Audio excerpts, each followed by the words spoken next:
From rubble to roadsters, BMW's post-war revival, 1950s. The 1950s were a tough time for everyone in Germany. World War II had just ended, times were tough. But from the rubble, BMW, like the country itself, began to rebuild. They started with motorcycles, practical and much needed in those days. But BMW always had a passion for cars. In 1951, they unveiled the BMW 501, a luxurious saloon. It was a statement. BMW was back. The 501 was soon joined by the gorgeous BMW 507 Roadster. This car was a head-turner. It made it clear that BMW was not just about practicality. They were about style and performance too. The 507 sadly didn't sell well. It was expensive, too expensive for most. But it showed the world what BMW could do. It was a sign of great things to come. The 1950s were a time of rebuilding for BMW. They may have started small, but their ambitions were anything but.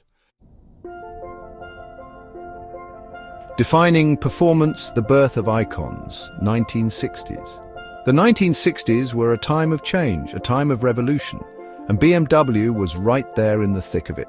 They introduced the new class of cars. These cars were smaller, sportier, and more affordable than their predecessors. They were aimed at a new generation of drivers who wanted performance and style. One of these cars was the BMW 2002. It became an instant icon. It was small, nimble, and powerful. The 2002 cemented BMW's reputation for building drivers' cars that were fun to drive, cars that put a smile on your face. But BMW didn't stop there. They continued to innovate. They introduced new technologies. They experimented with new designs. They weren't afraid to take risks, and that's what set them apart. By the end of the 1960s, BMW had transformed itself. They had gone from a struggling car maker to a global force in the automotive industry. Innovation and expansion steering into the future, 1970s to 1980s. The 1970s and 1980s were decades of growth and innovation for BMW. They expanded their lineup. They introduced new models like the 3 Series, the 5 Series, and the 7 Series. These cars were aimed at different segments of the market, but they all shared one thing in common. They were all unmistakably BMWs. BMW also continued to push the boundaries of technology. They introduced features like turbocharging, anti-lock brakes, and electronic engine management.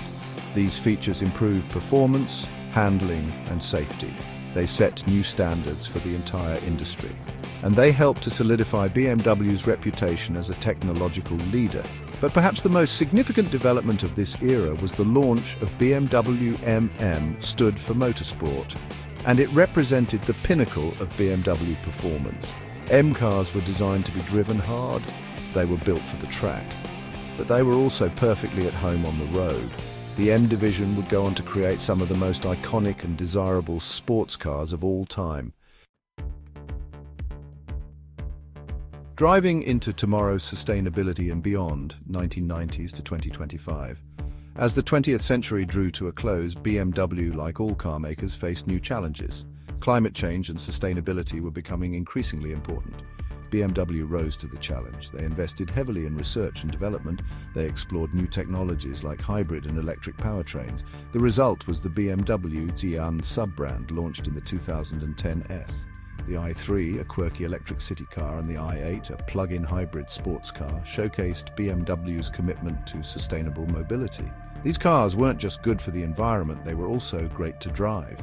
They proved that performance and sustainability didn't have to be mutually exclusive. Today, BMW continues to push the boundaries of what's possible.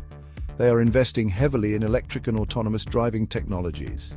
They are committed to creating cars that are both sustainable and desirable, cars that are fun to drive and good for the planet. What does the future hold for BMW? One thing is for sure, they will continue to innovate, they will continue to excite, and they will continue to drive us into the future.